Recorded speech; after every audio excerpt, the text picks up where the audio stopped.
All right, we might get going. We've gone, it's a little bit past 7 o'clock. Hopefully people will come in the next couple of minutes, which is just going to be me talking, so that's not what they're here to see. Good evening, everyone. My name's Jackie. I'm a librarian here at Moonee Valley Libraries. Welcome to our author talk tonight. We've got Jacinta Parsons here to speak to us about her new memoir, Unseen, which details her experience with chronic illness. Before we get going, on behalf of Moonee Valley City Council, I'd like to respectfully acknowledge the traditional owners of the land that I'm broadcasting from, which is the Wurundjeri Woi Wurrung people of the Kulin Nation, along with their spirits, ancestors, elders and community members, past and present. Tonight's event is one of our series of online author talks. We've got some upcoming events which you'll see some links come up in the chat panel in a moment. We have this Saturday, as part of the National Sustainable Living Festival, we have Lucy Treloar speaking about climate change in fiction, and there's that link there. For International Women's Day on Friday the 12th of March, we have Jamila Rivsby talking online, and that particular session will not be recorded, so it's hopefully a really stimulating discussion. Link's just gone up there. And the format for tonight's event, we'll have Jacinta speak for about the first half. And if you have any questions that prompts, or that you've got pre-prepared, we'd encourage you to pop them into the chat, into the Q&A function as we go, and we'll collate those, and then we'll ask those of Jacinta when that time comes. So Jacinta Parsons has been in Melburnians' ears for quite some time now, probably a couple of decades. Firstly at Triple R, which is where I first came across her, but she's more recently at the ABC, where she hosts afternoons. Her memoir, Unseen, details her decades-long experience with Crohn's disease and all that entails.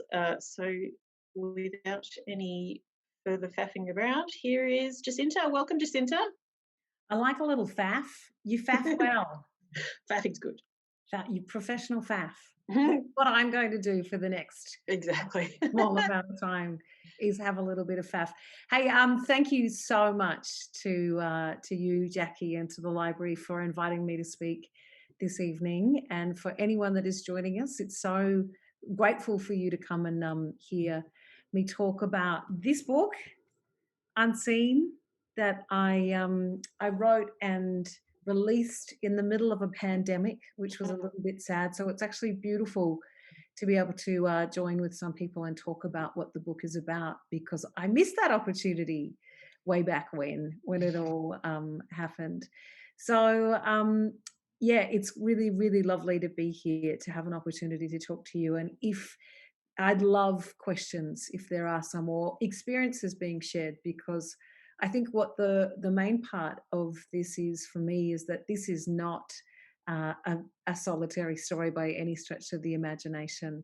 We know that just under 50% of Australians have chronic illness, and that chronic illness can be a range of experiences, from severe chronic illness to moderate to manageable, but right across the spectrum of health as well.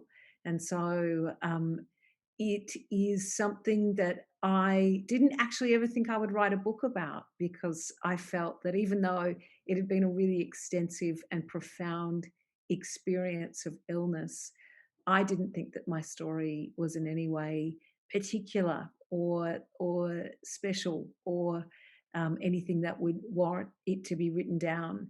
But what I realized after talking to so many people through the radio and having the experience that I did for over a decade in a really significant way, was that there is so much of this experience that's not just about our health and how we cope with the physical symptoms, but also the experience that society creates for people with illness, and the experience that we have because potentially a lot of these illnesses are invisible. So for me, it was a really interesting opportunity, as I'd laid in bed for such a long time thinking about illness and wondering about exactly what it was. It was such a great opportunity after such a long period of time of doing that to actually put this experience onto paper and to write about it. And so when I first started writing about it, I felt an enormous amount of grief. And it's been really interesting to hear from people who have read the book, who have also had their own grief that has potentially come up as a result of this.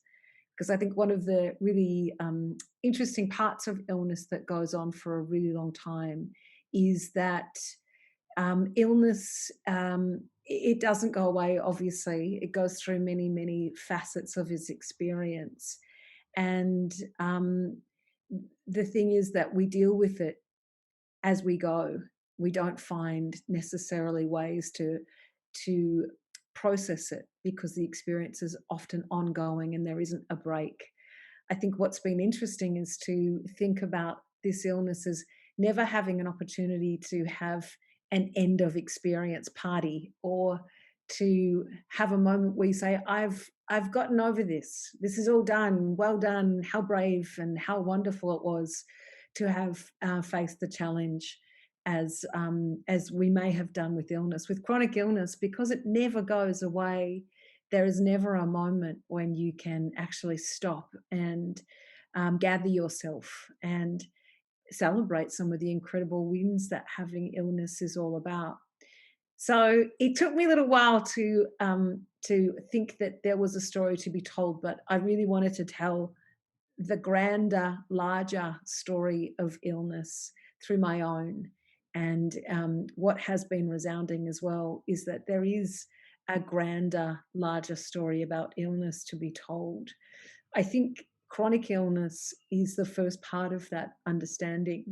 When you have a chronic illness, I think, and it's so interesting to hear other people talk about this, and I'd be interested to know about your experience too, but that trying to understand that there is chronic illness and the extent that it will never go away is something that I think is not very normal for us. We're always used to, as I said before, to things leaving, to go, that we overcome them. So trying to understand chronic illness in all its facets, that it is something that will not leave you, I think is one of the things that we share with each other with illness. And trying to have that idea of it understood in the world is really hard, because our world is often not really set up for us to see illness as something that's ongoing, that we can never get over, that we will never get well from. The world is really set up for things to be successful, that we see that the world can be won, that you can get over something. And so when you can't get over illness, it is a really, really tricky thing to not only understand yourself, but to explain to other people, and to also find the compassion in a world outside that is really very much geared toward expecting that people will get well. Often you'll find in crisis that the first couple of months people are able to rally around. And then as the weeks and the months and the years progress from that moment of crisis, be it whatever it might be, it's very difficult, it seems, for communities to stay consistently in support of something, because it's a fatiguing experience to have in a caring role as much as anything. But that's what makes it very, very tricky, is having something that never goes away, that is, it feels a lot of the time difficult and annoying for the people around you to constantly be in awareness of. I also think that the fact that chronic illness is also not a static state, that we are often fluxing in and out of chronic illness. And one of the things that I really noticed with myself was how difficult it was to be in the middle, in the grey zone. I talk about that in the book, to be not well or unwell, but to be both, and to be constantly moving in and out of that state, and trying to explain to people, I was well 2 days ago, but today I'm not. It's very hard to convince the world outside you sometimes about the validity of that experience. But I think that's another one of those really profoundly connecting experience of chronic illness, is that often we will find ourselves in grey, where we're not in hospital, we're not able to run or do exercise because we're really well, but we're in the middle where we dance in between both of those worlds. And I think that is something that we share right across the illness spectrum, regardless of what we have, is that it's not often static. And again, there's not really much understanding in the way that we think about illness, in that classic way of you get sick and then you get well, to understand that those states can be experienced by one person in the space of one day sometimes, or it might be over weeks or months that you move in and out of illness. So again, I think that in writing this book, Unseen, it has been a really important thing for me to see how we have built our understandings around illness and our own relationships to it as we have grown up, especially if illness is something that is acquired later in life. Many people with chronic illness will have been born with chronic illness, but for those people as well that have acquired it later, shifting into a new identity can be quite a challenging thing to do. Suddenly you're reliant upon people around you, or you have just to get used to the fragility of illness.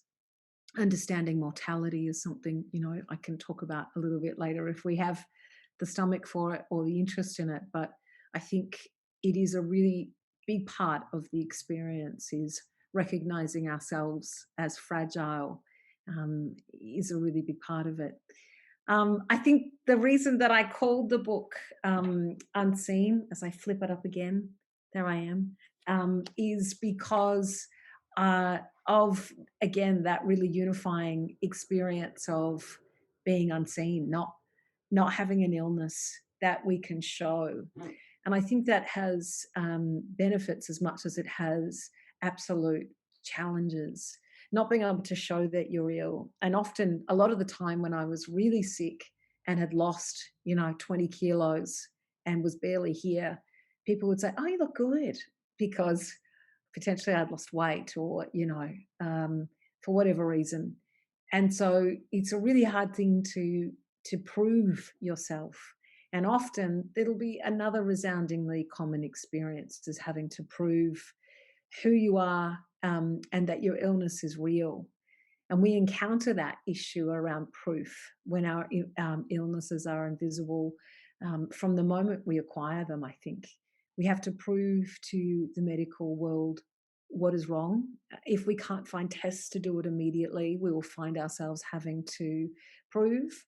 We'll have to prove it to people around us that, yeah, we really are sick. It's really something that we're coping with.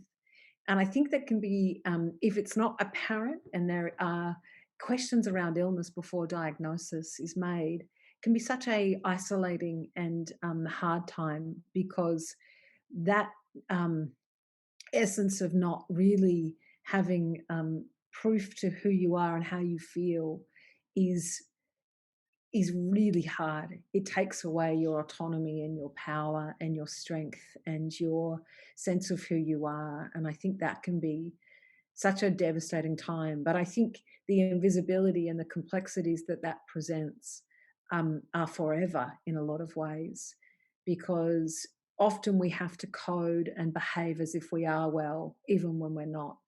Because again, if you don't look sick enough to sit down on a tram, how can you explain?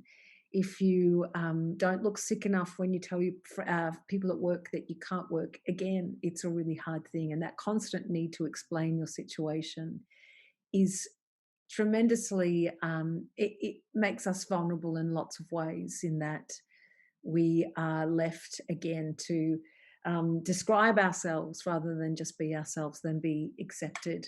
I think it's an isolating experience when it's invisible, because no one really knows what is going on. But then also getting a diagnosis, which in the book, researching that it takes sometimes enormous amounts of times for people to be diagnosed. Some people are never diagnosed, and I know that is a tremendously troubling experience and very painful for a lot of people to not have a diagnosis. In the book, researching and seeing that depending on the cohort that you belong to, whether you're a female or a male, or you're gender non-conforming, or you're from a culturally diverse background, or you're First Nations, will really impact how quickly you are diagnosed. And I think that speaks a lot to the history of our medical system, where we have authority on one side and the patient on the other. And the power dynamic between the two is, again, a very complex situation that we find ourselves in, especially when we're vulnerable and in desperate need of care. So I think that not getting the diagnosis can be an incredibly liberating experience. But in the same way, I found that when talking to a lot of people about being diagnosed, there is a really great moment where you are diagnosed and there's a liberation in that. And then it also has its very reductive aspects of it. You'll be told by other people in the street, oh yeah, I know someone who has diabetes, or yeah, I know someone who's got chronic fatigue, and this is what they do. And so in some ways you become a type. And anyone with chronic illness will know that even if you share an illness with somebody, the likelihood that that sharing of experience is the same is really not huge. My Crohn's disease that I have, which I haven't even told you, I have Crohn's disease, if you haven't read the book, has been experienced by people, obviously, but very differently to my experience. And my experience was something that took me to a very, I was very unwell for probably around a decade, where I couldn't work. And, sometimes when that gets compared with the illness that people experience, you say, well, if you just get off meat, you'll be okay. I think that can be a really, really difficult thing. When I first started writing about illness and my chronic illness with Crohn's disease that I got when I was in my early 20s, before I was diagnosed, I was really, really unwell. The first thing that occurred to me to write about was sometimes the shame that we feel when we are sick. There is shame around the change in our behaviour, that perhaps we should be coping better, that our health is not as it is. And for me as well, throughout the period of my Crohn's disease, I needed to get a colostomy bag when I was in my late 20s. And that experience brought me a lot of internalized, I guess, ableism around my body, and feeling that I was now disgusting. And I didn't want to share that part of myself with people. And so there is a lot of hiding underneath our skin sometimes, or underneath our clothing, what is wrong with us. Because it is really hard as well to trust that the world outside our sick bodies can be trusted with the information that we have about ourselves.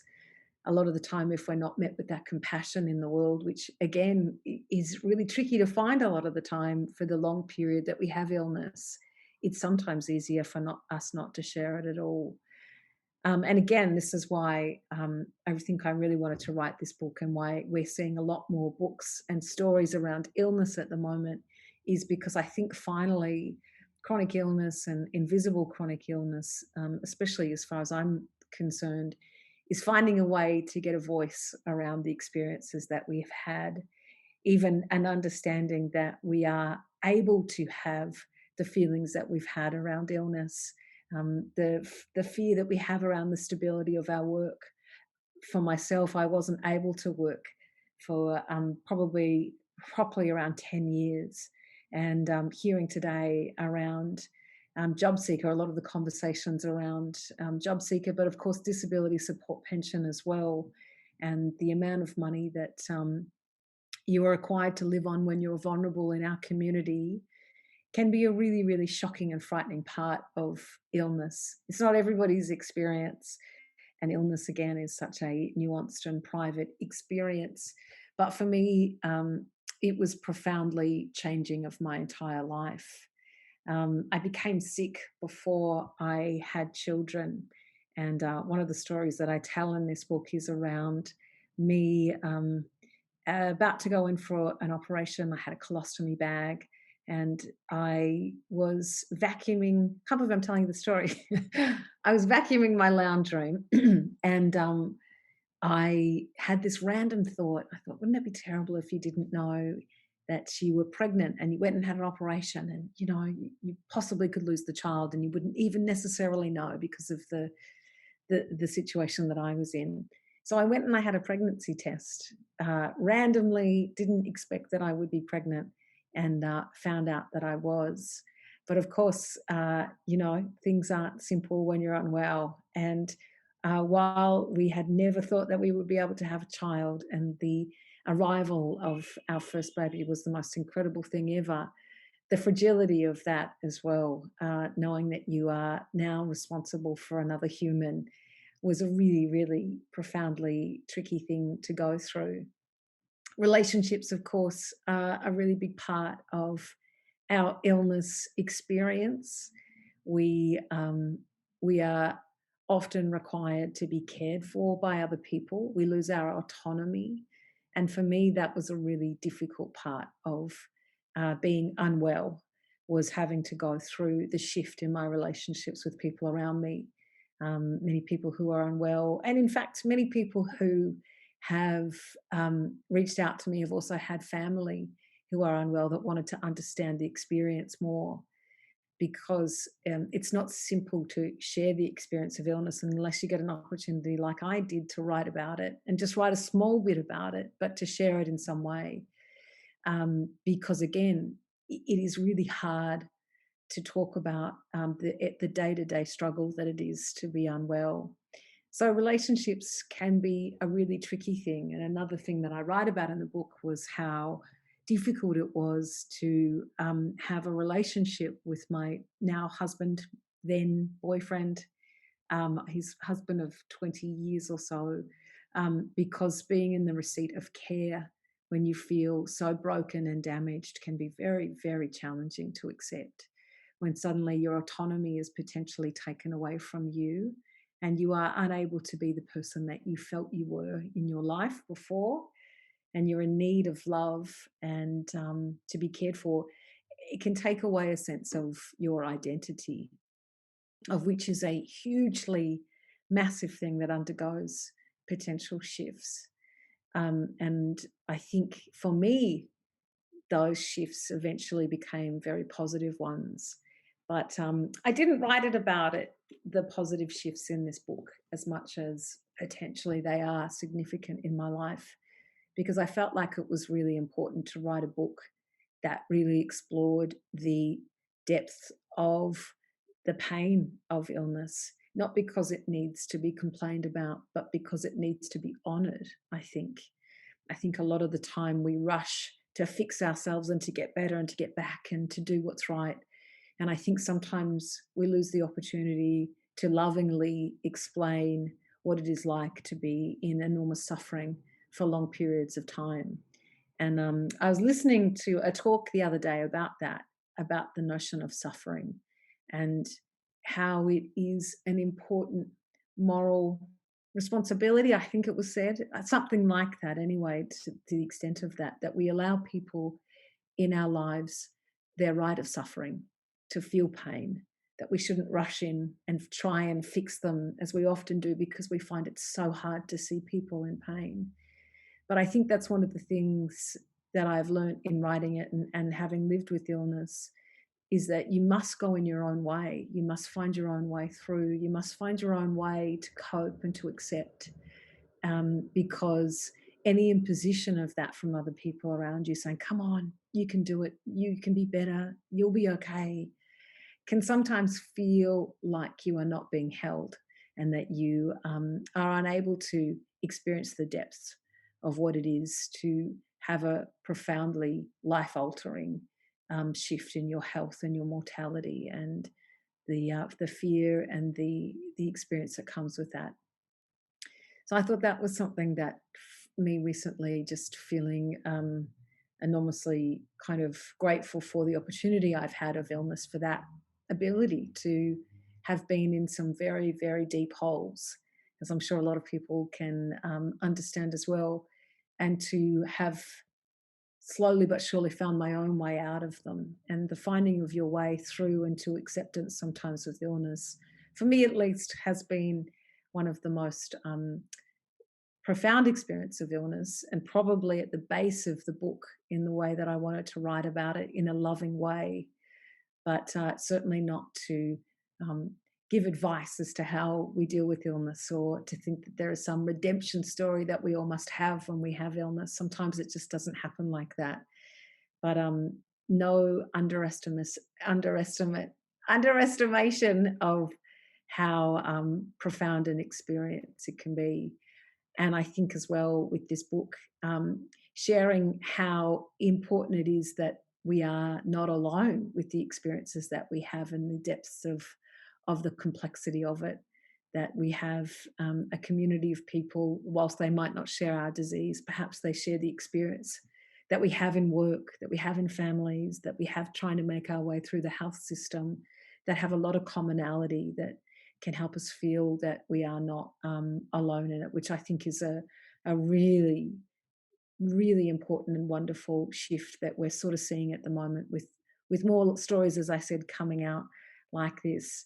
If you haven't had an opportunity to read it yet, the Growing Up Disabled in Australia, I think you will also get a lot out of that. 40 writers, I think, have contributed to that anthology, and there's so much resounding truth that you can read in those pages as well, around the experience of illness and disability, and understanding that chronic illness is on the spectrum of disability, and to understand it and to see it in that light, depending on where you sit and how you want to identify with it, I think is a really important thing. I think I've been talking for half an hour nonstop, and with Jackie, that's what we want to do. Yeah, so I'll mention again for anyone who came in a little later, if you have any questions for Jacinta, please use the Q&A function and pop those in there, and we'll get, there's only, I think, one or two in there at the moment, and we'll get through as many of them as we can if people want to start popping those in. But there is one in there already, and someone who hasn't had a chance to read your book yet has just asking, can you tell us a little about the process of your diagnosis? Did it take a long time or a series of doctors to get the right diagnosis? Yes, and not unlike so many other people's stories around diagnosis, it absolutely did. It took me probably a number of years before I was properly diagnosed. And that was both a range of me not fully accepting that I was unwell when I became unwell, and trying to find ways to sort of, understand it as being something not to worry about. But as it progressively got more and more serious, it took me some time to actually find a diagnosis. And I think what was crucial was that I found a really good GP eventually. It took me some time to find a good GP, but I think that's one of the things, if we're going to do some takeaways, which I just said we shouldn't do, but is finding a good GP, because they end up becoming a really important crux to your whole health journey. They're there to sort of weave it all together and to be an advocate for you when you're going through a fairly complex, fairly impersonal health system. When you reach the hospital system, they can be there, that understanding and supportive medical advocate for you. And a question from me, because I'm about halfway through your book at the moment. I've been listening to it on audio, which is really lovely. Just a question about, you've touched on this in the bits of the book I've listened to already, but we, as a society, we've been through this global pandemic. And you mentioned that sort of terrifying feeling you have in the back when the media reports on COVID deaths, and you're sitting there going, please say that, that there were underlying conditions or anything like that. So do you think that having been through that, society is a bit more understanding of chronic illness generally? Look, I think, I don't know if there's more understanding around chronic illness, but the experience of chronic illness really was mirrored in the experience of the pandemic. So as people felt frightened, They lost their jobs potentially very quickly. The world around them changed in a matter of 24 hours for some people. Work had to be negotiated in different ways. All of that stuff is what happens when you become sick. You lose all the structures that are around you that make you feel safe and that you've got systems in place. And suddenly, you're out and you're needing to seek the disability pension or whatever. So I think hopefully people will see, and again, we're hearing the conversation today around job seeker, but hopefully people will see that when you find yourself in situations like this, it can happen. It can happen to so many of us. So hopefully the compassion is built. And the other thing that I have felt really strongly about watching the pandemic unfold and how we've responded to it when it comes to illness is how quickly we were able to adjust and move ourselves offline, online and at home. And for so long, people who have got various vulnerabilities or pressures in their lives to actually attend work in the same way, 9 to 5 in an office, have had to really jump through hoops to prove that they should be entitled to flexible work. Flexible work's always been available, but it's under some really sort of strict guidelines. And it's not really something that we do culturally. If you're going to be flexible at work, you find out that people will roll their eyes potentially. I hope that this will show us that we always had the ability to do it, and it needs to be put into our workplaces that we ensure that there's flexibility so that people who are unwell, who have disability, who for all the range of reasons find it hard to work in a traditional way physically and also mentally, that there are more opportunities for that sort of support to happen. Got another question here popping up in the chat. Do please keep them coming. What do you recommend as the most practical thing we can do to support others with chronic illness? What did you find helpful? I think it's sort of what I was trying to say before regarding sometimes our suffering and sometimes how hard it is. I think when we see people going through really hard times, our immediate, and it is a lovely reflex. We want them to be okay. We want it to be better. So we might offer them advice, or we might, just be annoyed that they're not better because we really want them to be and we want it to be all okay. I think that's something that I think we all need to look at ourselves for. I think it applies to anything when people are going through difficult times, is that we have to find a way that we can be okay with that we can sit with people who are going through complexity. And really, I think half the time I just actually want to hear, how are you? I really want to hear how you are. I want to sit with you. I want you to know that you don't have to get better for me. I want you to know that I'm here for you in this particular stage of your life, in whatever that is, and it's good enough. And I think, that all makes me want to cry at the thought of that, because I think that for me, in terms of that emotional support, is really very, very important, very hard, but very important that we're able to accept and deal with some of the hardships that people go through and not want to need to change it. I've got another question, which is another one of mine, just because I find this amusing. Have you had any truly outrageous advice from well-meaning strangers and or people close to you? So much. And it's well-meaning. And so I think that kind of adds to the pain of it a bit, because you've also got to be nice to it. You can't say, shut up. I had a few moments with really close friends where I got really upset, and would say, no, it's not about my diet. No, it's not about getting a poo transplant necessarily, or all the many, many things that people see. I've tried everything. And I think you have to understand that the person who's unwell is likely fairly smart, likely really wants to get out of the situation that they're in, and potentially is accepting where they are.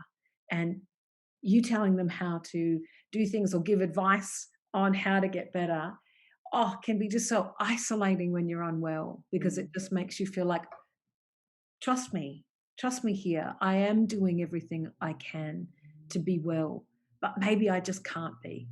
And sometimes the acceptance around that, I think there was a period where, you try so many things to get well. There's a fatigue around that as well. There's a real you get very tired of being disappointed, of trying and failing. And there's a point where I think we come to accept this is where I am, and maybe that's okay. Maybe it's okay to be unwell. Maybe this is what I'm going to be. And I think that's really, really crucial, that we don't try and fix each other. And that's something I've found. I've had a couple of periods where I've been supporting people close to me with various long-term bouts of illness, and I just keep having to sort of say, I'm not there to give advice. So the support person is essentially there to be vented at, and that's fine. But I sort of go, I don't know what to say. I can't give you any practical tips to help you, in this, but just being there as a support. I think that's so true, because I think we get it wrong. I think we think that when people come to us with what's tricky, we think, oh God, I've got to solve it.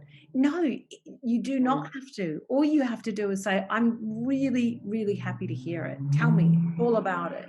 How do you feel? What do you think? What are you going to do? What can I do anything? It's really that, more so than thinking that we need to help and fix things with people, because we can't often, and that's okay. We've got another question from the audience, and it's, how do you explain your illness to your kids? What effect does it have on them? That is such a great question, because it was something that I wasn't prepared for when it happened to me. I think my daughter was about 3 years old, and I was really sick. Just, I had no energy during the day, and I had to lie in bed a lot of the time. And she sort of came up to me and she was like, hi, why don't you just go to a doctor and get fixed?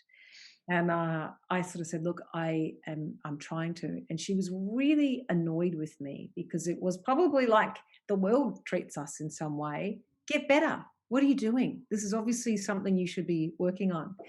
So I actually went and did lots of research around how do you explain to children. There's lots of stuff around death and cancer, around how you talk to kids about that.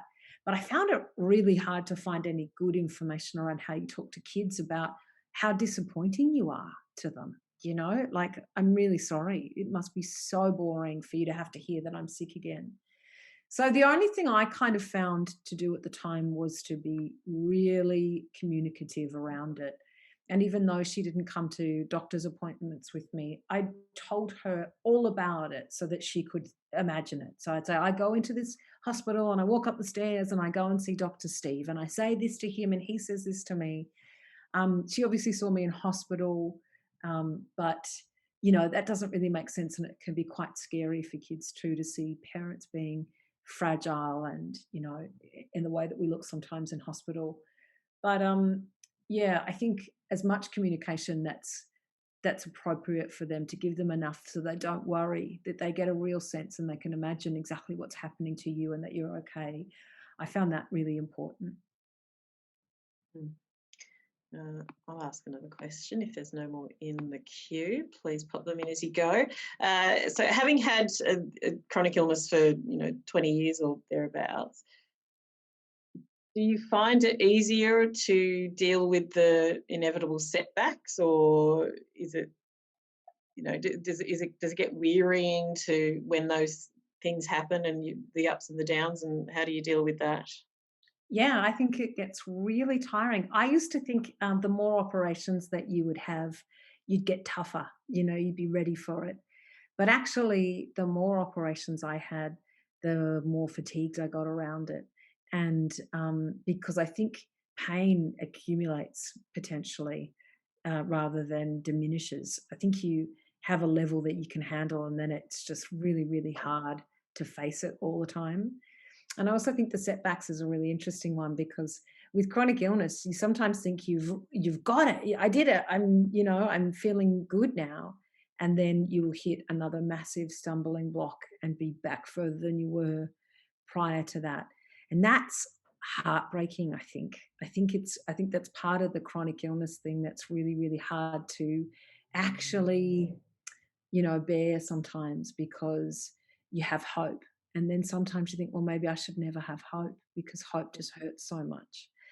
But I think it is really important that acceptance part is really important, that we know ourselves in all the fluctuant states that we are, is an incredibly difficult thing, but an incredibly profound thing to go through. Got no more questions sitting in the I think in as the well, queue. Scarlett is here, and Scarlett, I'm just seeing that she's there. She contributed to my book. She was one of the people that I spoke to Welcome, Scarlett.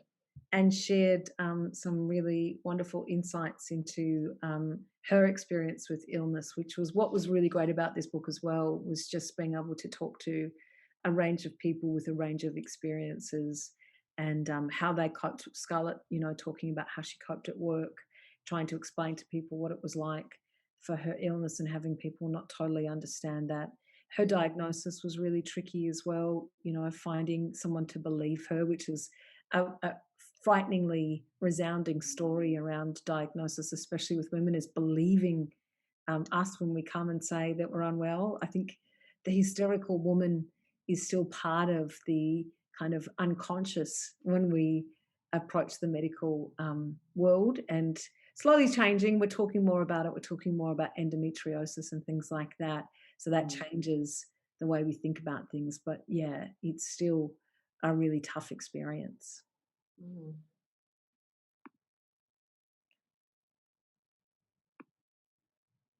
Any more questions?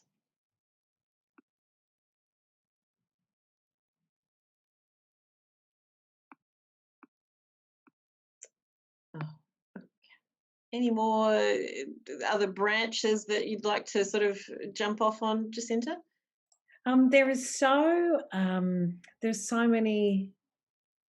There's one here about an analogy. Yeah. Do you have a favourite analogy you use to explain chronic illness to people? That is really good. I got asked that once, and I had to come up with something off the top of my head. So I said roller coaster, which is a bit naff, but no, it's just a never-ending series of challenges. I don't know what that is. It's not the hero's journey, because there's no end to it. Yeah, that's a good question though. I don't know.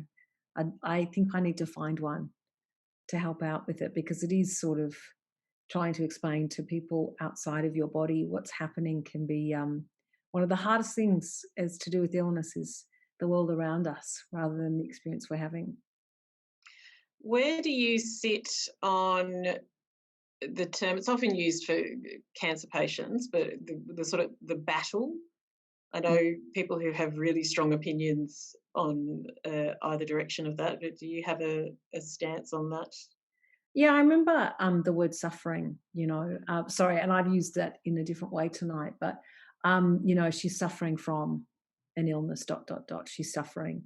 And it sort of only really occurred to me, midway through a really, really long crisis with it, that I was like, hang on, I'm incredible, I'm not necessarily suffering. And I remember I was going into another hospital stay, and I was supposed to go to a Chinese doctor appointment, and he said, and I couldn't make it because I had to go to hospital. So I rang him up and I said, look, oh, hi, sorry, I can't make the appointment.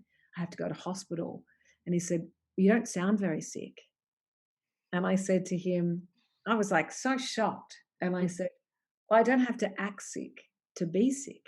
I think so much the experience of us is about seeing the suffering, or about seeing us, sickness is about the struggle, and it's a hard thing and it's a battle. But there's a point where sickness, you can't maintain that forever. You have to find a way to become at peace with it. So I think, that's when the most amazing stuff happens. But it's also a really important thing that people are able to describe their relationship to their illness the way that they want to, whether it is a battle or whether it's actually, a completely assimilated part of who they are. It's one of the best things that's probably ever happened to me in a weird way. Another question's popped up. Some people talk about the spoon theory in terms of energy levels. Does that resonate with you? Yeah, I think so. I'm just trying to remember what the spoon thing is. It's all about how many spoons you've got and how many ways that, yeah, I mean, if I, the thing that really struck me around coping with illness was how if I decided that I wanted to work, or doing radio for me was a decision that I'm going to sleep all weekend to ensure that I have enough energy to go back to work the next week. There, uh, because I can't really talk to my workplace about my health. I just have to get on with it. And if I'm going to, that means it's got to come from somewhere else. And so, fevers and lying in bed and just trying to get enough energy and just changing the way I thought about my physical self as well. It's not recommended, but definitely that's the spoon theory, isn't it? Where you've got energy and you put it into different buckets. I have to admit, I've just had to Google it quickly while we've been chatting. Thank you. And yes. Yep, finite units of energy. yeah, Yeah. I think it's one of the big things. I mean, I totally agree. And how we use energy, what we choose to do it with. Oh, good, you got the spoon theory up there. How we choose to use our energy is just a massive, constant negotiation and decision. You can't do all things. Sometimes I would get energy enough to exercise for a little bit and then be so sick afterwards. For weeks or whatever. Yeah, I really resonate with that for sure.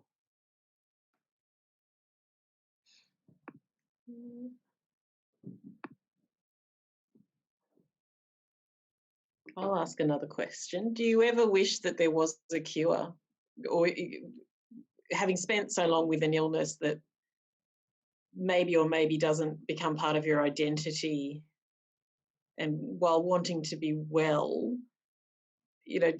how does your identity change if you Yeah. largely, if that makes sense? Yeah, I had someone bring that up with me the other day, and I hadn't even thought about that. Someone who's in the disability community said that there has been some questions around chronic illness and whether chronic illness is different to disability and our relationship to the social model of illness and disability, which says that the world around you is the disabling aspect rather than your disability or illness. It's the way that society makes it hard for you to get by, which is the issue. And saying whether chronic illness could fully embrace that because there wasn't the same level of pride in the state that we're in. That's a really complex area, I think, because, I think wellness is a real state of mind as much as it is a physical state. And our identity, is part of it is illness, but it's not. Yeah, I find that I think I have to think about that more because there's so many layers to that and how we relate to ourselves in the state that we're in. It defines us, it creates space for us, it dictates what we do, and we are it in so many ways. Yeah, but we are beyond it as well. Yeah, I'm not really sure. Got some more questions coming through. Was it exhausting to write your book and reflect on your experiences? It was in some ways, but it was also a really beautiful experience. I felt like it was, I've said it a number of times, a love letter, because it felt like it came from such a loving place of kindness to what was a really, really, really tough and is a tough experience of being unwell. So there was a lot of love toward that.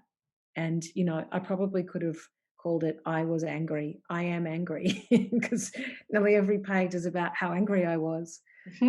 But I see that in such a loving way. And I think that it was just such a lovely thing to use the language that I'd laying in bed imagining to describe this as, in a book. It was just such a beautiful opportunity to put words to what is such an enormous experience. Another question. You mentioned being at peace with your illness. How long did this process take for you? A really, really long time, years and lots of suffering to get there for me. I hit a really, really low point where I just didn't see a future for me in any way, shape, or form. I did not have any, wish for anything in that realm, but I felt really hopeless.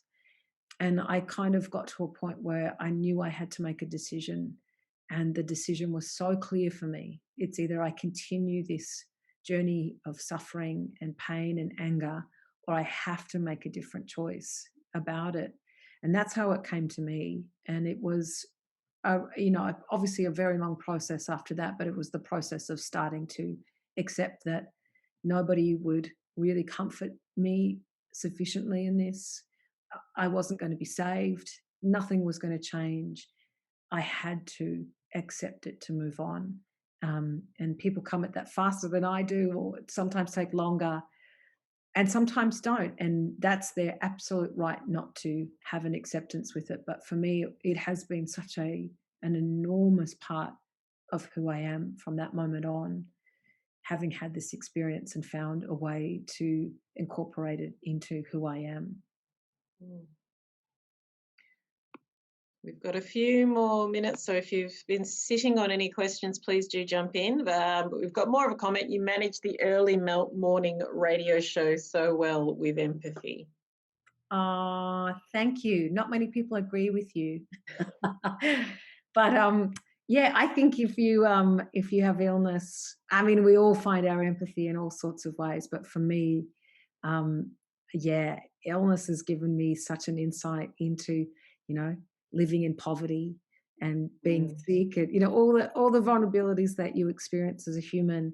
You kind of have it in some way, shape, or form, and I did with illness. So bloody hell. And then you're so grateful for anything, beyond where you might be at a time. So a huge amount, I have such joy in what I do at the moment, and know that who knows what will happen, So you're sort of just really loving things in a way that perhaps I would never have known how to without this.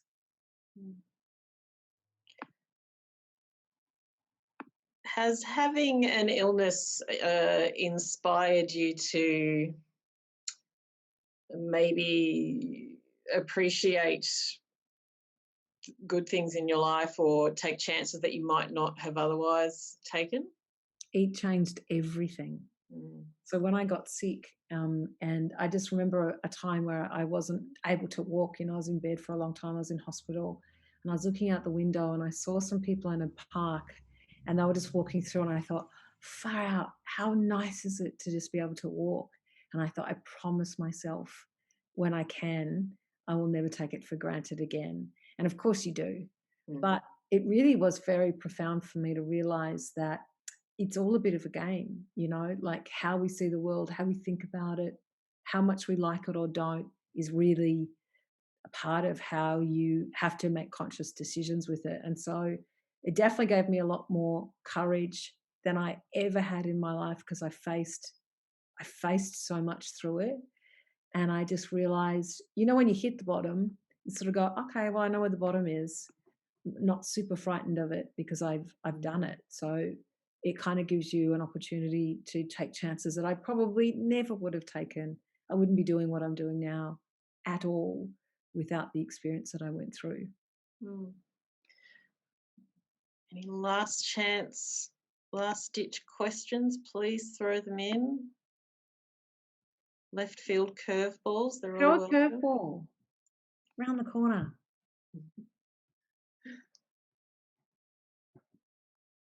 Is there anything you wish we would have asked you, Jacinta? How I look so good? No.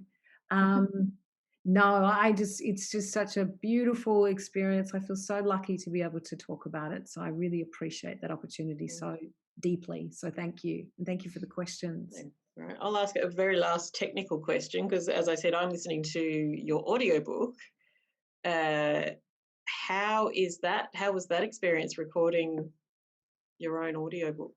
Wow. The funny part of the story is the guy in the book, who is my partner, has a recording studio. So I read the book about our lives with him, recording it for the audiobook, because we couldn't do it anywhere else because of the coronavirus. And he cried the whole way through it. Well, certain parts. And I'm like, dude, come on, we've done this. It was actually really beautiful. I loved it. And having that experience with him, and my very young son was in another room, but we didn't realize he could hear. And he came and he goes, Mom, tell me about the colostomy bag. So I got to kind of share that with him in some small way, which was a bit ridiculous. We have one final question, which I think is a good question, and I'm slightly ashamed nobody's asked this already, but how are you now? Are you well? That's a lovely question. I'm pretty good. I've got some medication that I started taking 2 years ago. I inject every couple of weeks, and it is the first time in my life that I have shifted to improvement rather than what's the other word? The other way. So I have never been as well as I am now, actually. And I'm, sort of watching tentatively without feeling any level of true confidence around it. But I've got energy, and I do a 3-hour radio show a day. I need to sleep after it, but I can do it. So very good. And thank you for asking that. That's a lovely question. I think that person has a pseudonym, so we will thank them anyway. Now, to our attendees, we'll have a little poll posted up that's just gone up now. So we'd really love it if we could get some feedback on a couple of questions. But essentially, that brings us to the end of tonight's event, and I'm sure everybody's joining me in a little virtual a round of applause for Jacinta. Thank you so much for joining us. Lovely. Thank you so much. And we'll hopefully we'll hear more of you in the future. Tune in tomorrow, Absolutely. Just 12:30, no big deal, ABC. Lovely. Thank you, Jackie. Thank you, everyone. Take care. Buddy.